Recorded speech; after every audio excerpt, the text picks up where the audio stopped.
Hello and welcome to another episode of Empire Sports Talk. I am your host, Roman Gennaro. Let's jump right in because I want to give you updates on some things we've already reported on and bring you some new stuff. First of all, the Jonathan Taylor saga continues and it is nowhere near a resolution. But after being away from the team first for rehab on his surgically repaired ankle, then returning to camp, and then leaving again for an excused absence to tend to a personal matter, Jonathan Taylor returned to the team today. It is Sunday when this is being recorded. He returned to the Colts today and plans to travel with them to Philly for the preseason finale against the Eagles. Although he is not going to play because he has not yet been medically cleared to practice. But the fact that he's traveling tells me that some of the ice is starting to cool. Jim Irsay released a statement saying they were thrilled to have him back. Shane Steichen, same thing. So maybe, just maybe, this unresolvable situation will work itself out. We don't know. The Colts have met with a few running backs in recent weeks. They met with Kareem Hunt. I believe they met. They signed Kenyon Drake. So they do have a running back situation should Jonathan Taylor never play another down for the Indianapolis Colts. But the report that he's back, we knew he was coming back because he'd been there and his absence was excused. But the fact that he's back and plans to travel, and that Irsay and Steichen are saying we're thrilled to have him. At least for Irsay, I mean, for Steichen, that's what you say. That's he's been consistent about wanting Jonathan Taylor on the field and on the team. But for Irsay, after all the comments that he's made that he shouldn't have made, for him to say we're thrilled to have Jonathan Taylor back in the building, I think is a huge step in the right direction because I think there's a lot of stubbornness in that organization right now. And I think for it's not again it's not news that he's returning. We knew he was going to return. It's news that he's traveling with them, and it's news that Ursay is thrilled to have him there because those were the points of contention. Normally, I don't believe injured players travel that often.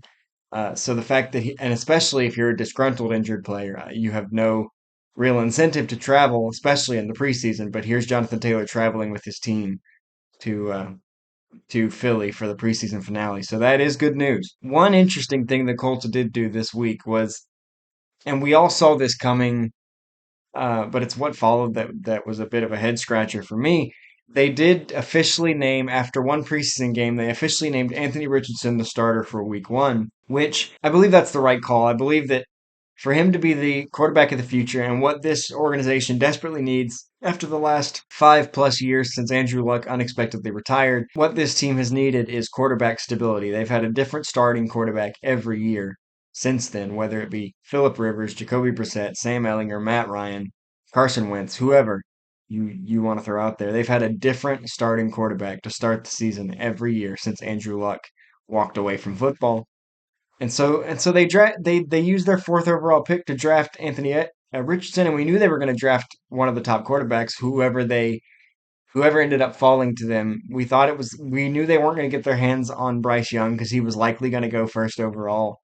But before the trade for the Panthers, the Bears had a pick, and they weren't going to need a quarterback. They had Justin Fields, so that potentially left, and Arizona was going to go defense. They didn't need one either, so that potentially left CJ Stroud or Anthony Richardson on the table. But the trade happened. CJ Stroud was gone. Anthony Richardson was there. They took him. They like him, and he's showing great improvement in the preseason.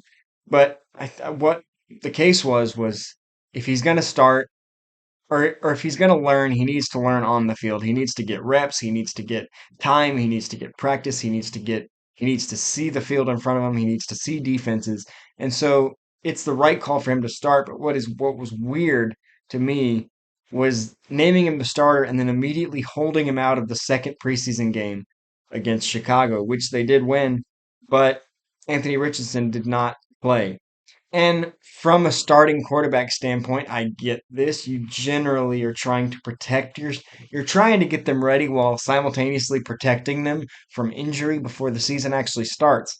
But in Richardson's case, like I just said, the argument for starting him is Let him get that time. Let him get those reps. Let him get the work against the defense.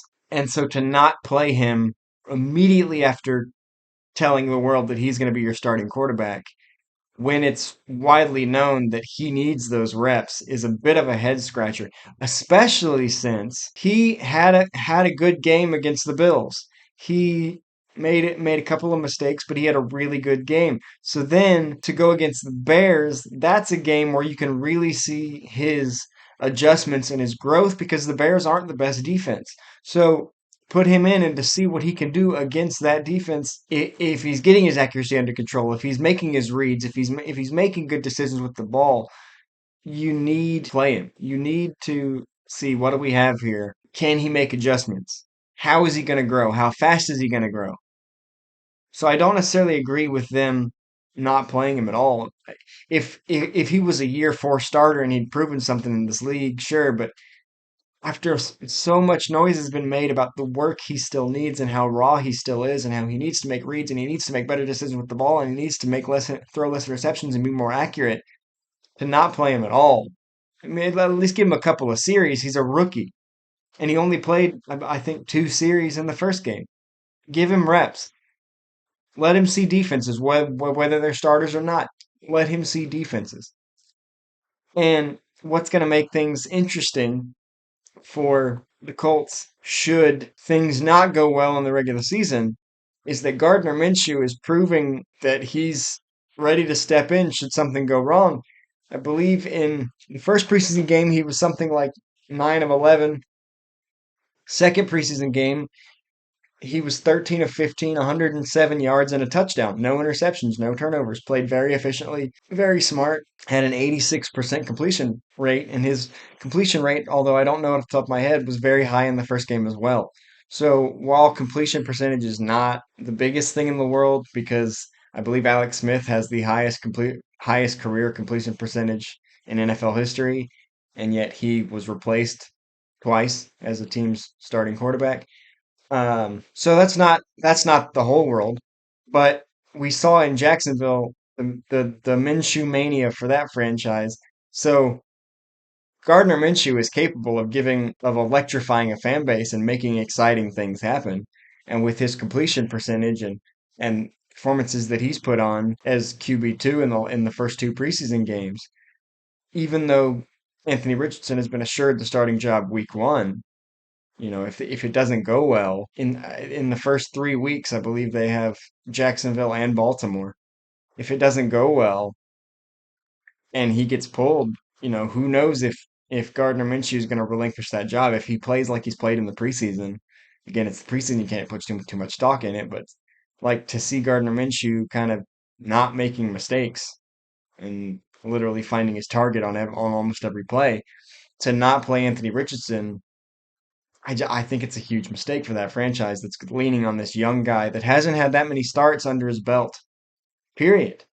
He missed much of his senior season in high school. I believe he only had, what, 13 starts at Florida? And so here we are, you're holding him out of his second preseason game when he showed real potential in the first, and then you name him the starter and hold him out. It doesn't make a lot of sense to me. The next thing I want to talk about is the ongoing James Harden situation in Philadelphia. James Harden was probably the second biggest trade story of the offseason with Damian Lillard. That has seemed to cool. I believe he still wants a trade, but there's nothing immediately happening, so I 100% expect Damian Lillard to be in Portland at the start of the year, and maybe things go well with him and Scoot Henderson, and he changes his mind. Who knows? But right now, all eyes in the NBA are on James Harden as things have gotten really tense between him and the Sixers, or at least him and Daryl Morey, where after Philadelphia announced that they were no longer looking at trade partners for James Harden when they couldn't make a deal with the Clippers, which is the team that James Harden said he wanted to play for, end of story. James Harden called Daryl Morey a liar, and very publicly, I think he was at a camp in China and said he's a liar and I won't play for him ever again. Couple things. James Harden saw everything go on with Damian Lillard and how everyone was saying Damian Lillard has no leverage as far as getting out. which is true. I do believe I do believe the I do believe Portland owes him something, but mathematically he has no leverage. He signed a contract. He's locked in for a couple of years, so they're in no hurry to trade him. And James Harden sees this, says he wants to not return to Philadelphia, then opts into his contract, giving Philadelphia full control, and is now mad when they decide that the best thing for them is to keep a player that's on their roster. Daryl Morey's not a liar. He tried. No, there was no deal to be made, and he's looking forward for his franchise. And James Harden saying these things doesn't exactly bode well for James Harden because if you stack up the two situations side by side, Damian Lillard has been loyal to one franchise. He has been focused on winning. He has been a huge part of the community. He has been a model citizen for 11 years in Portland, as opposed to James Harden, who, when things were going south in Houston, some might say, ate his way out of Houston, came in ridiculously overweight, didn't play well, all these things, and forced his way out of Houston, forces his way to Brooklyn where he teams up with Kevin Durant and Kyrie Irving. That's pretty much a disaster. Forces his way out of there. Forces his way to Philadelphia where he teams up with now MVP Joel Embiid. And oh, by the way, once again with former Houston Rockets GM Daryl Morey. So for him to now be against Daryl Morey is kind of a flip flop because A, he was traded to Houston, gave them 9 years, loved it there.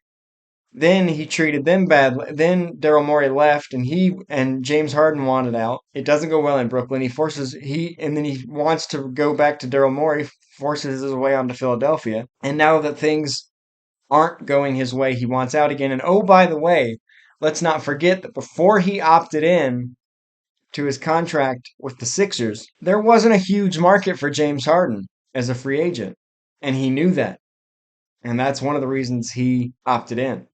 He wanted to go back to Houston for his track record of wanting to leave there. Who knows why? I mean, I get it looking at that team and they're up and coming. And at the time, they didn't have Dylan Brooks and Fred Van Fleet, but they had a bunch of young players. And I think they're going to be a very interesting team next year. James Harden wanted to return to Houston. Houston wasn't interested. And then he gets to Philadelphia. He wants to go to the Clippers. The Clippers were interested, but they weren't interested enough to actually make it happen. So, and I want to go back to the fact that James Harden has now teamed up with Daryl Morey twice.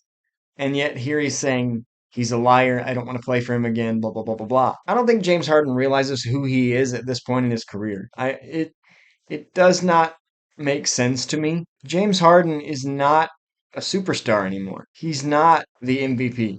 He's not that player anymore. And for him to be this, like, I personally don't understand how he can see everything happen with Damian Lillard and then saying, and then just completely, like, disregard it and think, oh, things are different because it's me.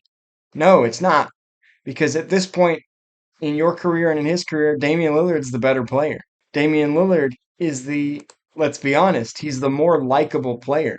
He's the more loyal player. He's probably the more well-rounded player, although neither of them play much defense. But for the most part, and yes, above all things, shooting doesn't really age as much as other things in the NBA. And James Harden is a shooter. He's a scorer. But James Harden is now 33 years old. He's a one-dimensional player, almost more one-dimensional than anyone else in the league because the media laughs and makes jokes about his lack of defense and his lack of effort on defense. He's a true one-dimensional player. He's 33 years old, which is old in sports terms. We can't all be Tom Brady and LeBron James who take superior care of their bodies to play beyond 36, 37, 38, 40. James Harden's not a hot commodity anymore. And the fact that he doesn't want to play for a contending team, he doesn't want to play with an MVP, which is not the first time. He wanted Chris Paul, then he didn't. He wanted Russell Westbrook, then he didn't. He wanted Kevin Durant back, then he didn't. He wanted Kyrie Irving, then he didn't. He wanted Joel Embiid, now he doesn't. James Harden doesn't know what he wants, and he doesn't have a good idea of who he is in the NBA today. And he thinks just because I want it, I should get it because I'm James Harden. That would have worked 5 years ago when you were winning MVPs and lighting it up in Houston. But then the NBA world has seen too much to buy into this latest stunt from James Harden. We've seen the pictures of him out of shape in Houston. We've seen him be disgruntled in Brooklyn. The world's seen too much from James Harden to buy into yet another headline of him being unhappy. It's who he is. It's who he is, and the NBA world is finally taking notice. He's disgruntled. So I do not know how, I honestly don't know how the James Harden situation shakes out. I hesitate to predict, but if I had to, I would say he ends up playing for Philadelphia this year because I hope he still likes basketball too much and he likes paychecks too much to sit out. And honestly, Philadelphia is in a better spot than 25 other teams in the NBA. They're still a contender.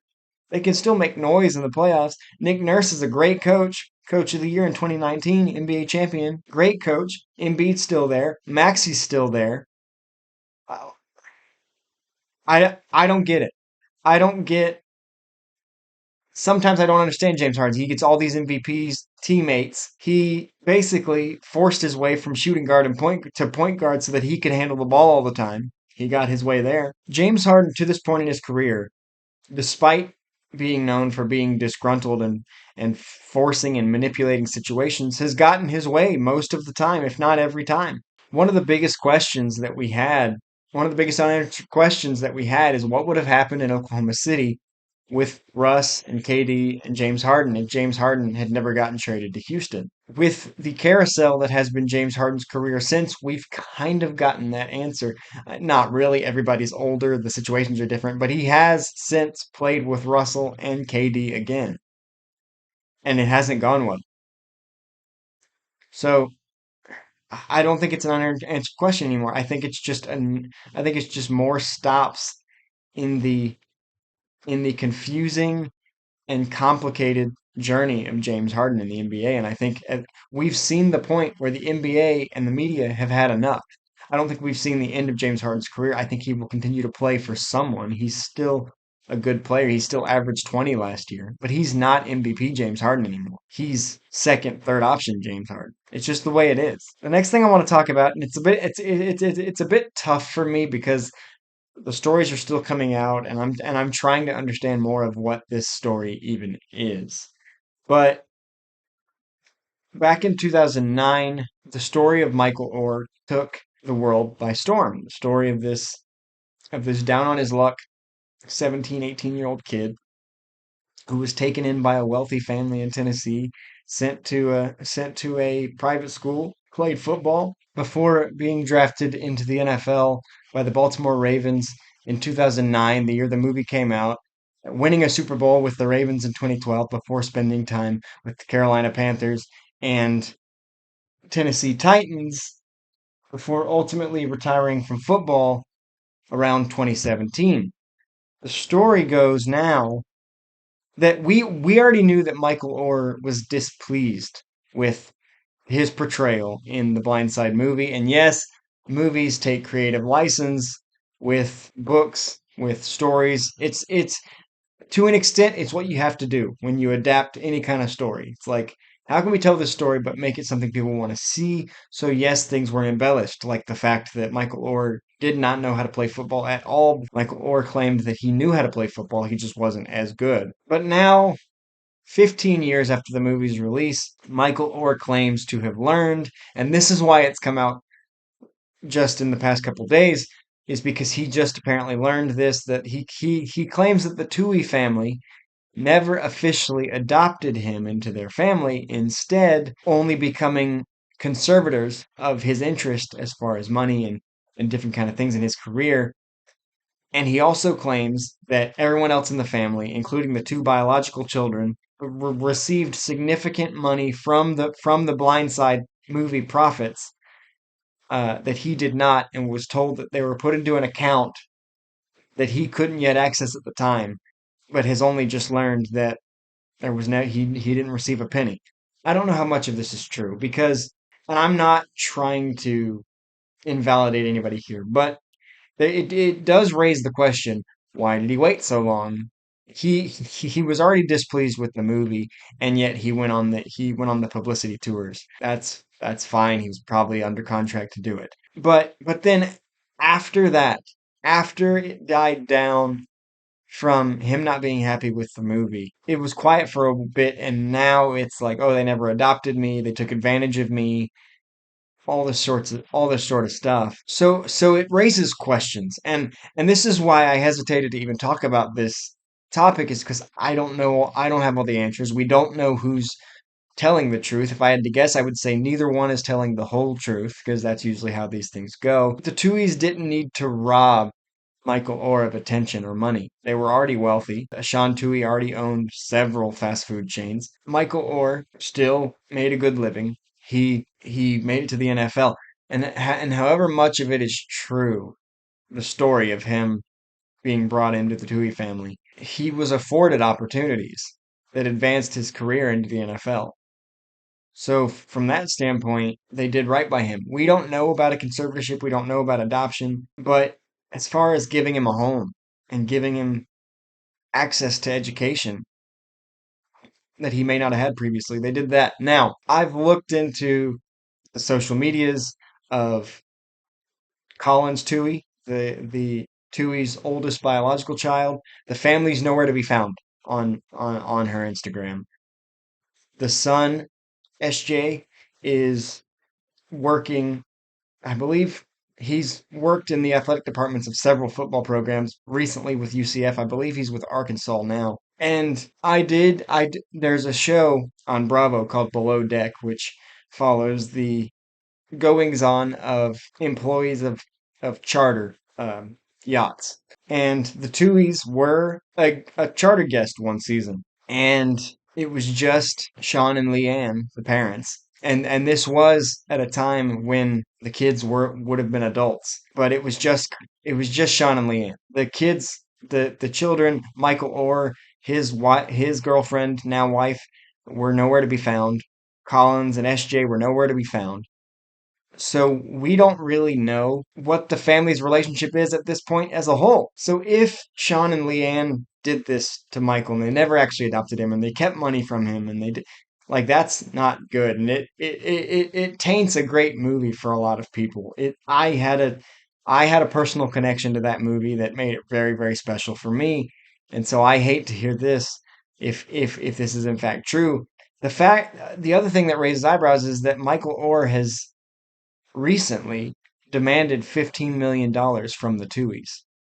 I don't know if he thinks that's what he's owed from The Blind Side. I don't know if it's blackmail, but it doesn't make his hands look clean.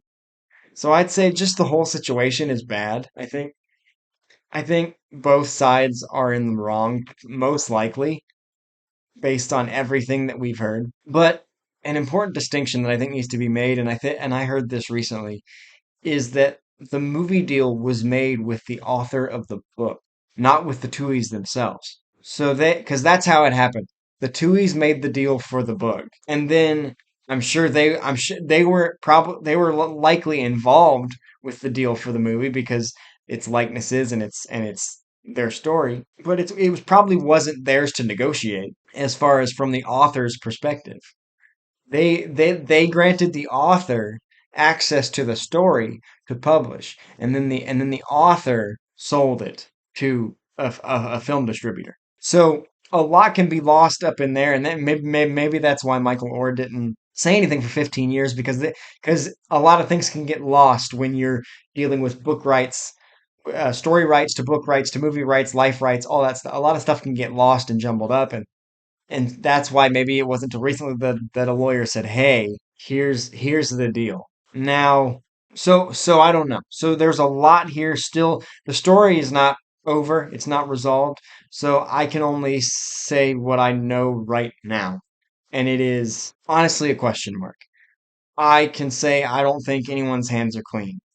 I think this is a situation of he said, they said, and some feelings got hurt along the way. And now that tie is officially over and done. And I sincerely hope that they can all get into a room again and be family. We don't know the real family. We don't know how much of a family they were before, but everybody's all those children have families now, and they have there's grandkids involved, and I would hate to know that the subjects of this great heartwarming film just completely imploded. But I think there's a lot of he said, they said, there's a lot of hurt feelings, there's a lot of question marks, there's a lot of pain here that needs healing. And I just it stinks to hear this because it was such a good story and I believe there was truth to it. But whatever's happened since then, we just don't know. So I will continue to keep an eye on this story as I'm invested in it because as I've said, I have a personal connection to that movie that has only grown more personal as the years have gone on. I'll share that story another time. The last thing I want to talk about is we are in the middle of August now, which means that the MLB season is reaching a fever pitch. We have about we have a little over a month, about a month and a half before the playoffs, and things are taking shape. The Yankees this week dropped below 500 for the first time since 1990. And it came on the heels of back-to-back shutouts from the Atlanta Braves, who are the clear best team in Major League Baseball. So we will put out our latest power rankings tonight. That's Sunday night, so you can see kind of where the league stands if you're not a passionate follower like I am, but you're still interested. The story to me, I've talked several times on the podcast the last couple of weeks about the Angels and how they made a terrible mistake not trading Otani because now the Angels have completely bottomed out. They could not hit their way out of a paper bag if the paper bag was wet. Like they're just bad. And and I said in all that I said that their best bet was the wild card because the AL West was unwinnable because the Rangers were playing so well and the Astros were playing so well that they would even it would even be hard to take over second place in the West because of how well the Astros were playing. Now, what's happened? The Angels are still bad. This isn't about them. Now, what's happened is that the Seattle Mariners, last season's feel good story, because they made the playoffs for the first time since 2001, have gotten hot at the right time. This is the time that you want to get hot so that you can find sustained success for a month plus to get to play. Look at the Braves of 2021.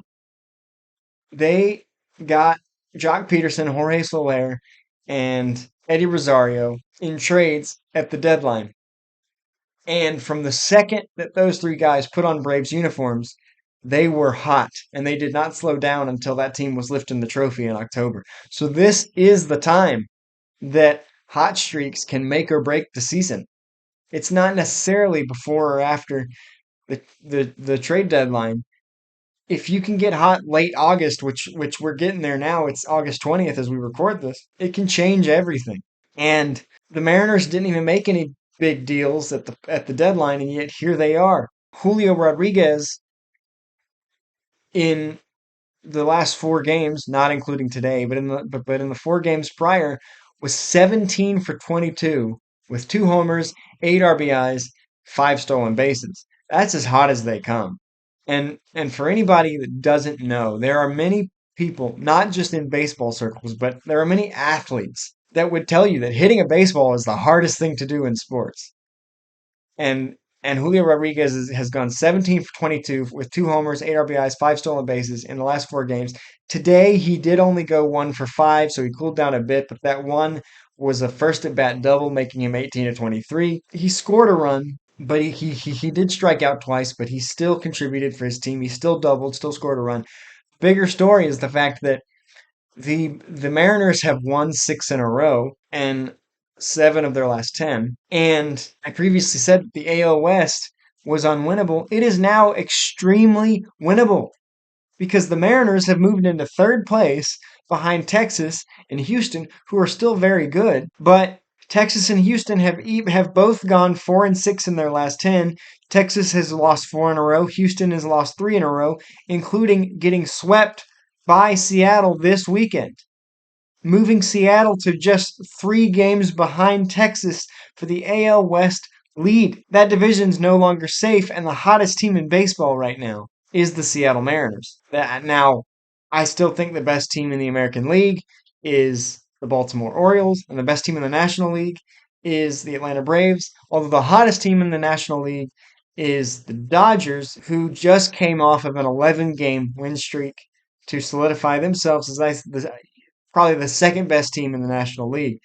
So this, as the Dodgers and Mariners are proving, and the Braves themselves had a 6-game win streak in just today in the finale against the Giants. The Mariners and Dodgers have proven that this is the time to get hot because the Mariners had played pretty even all year. They'd been around 500 all season. But now they are 69 and 55, winners of 6 in a row, and only 3 games back in a division previously thought to be unwinnable because of how well Texas was playing. So this is the time that everything can change.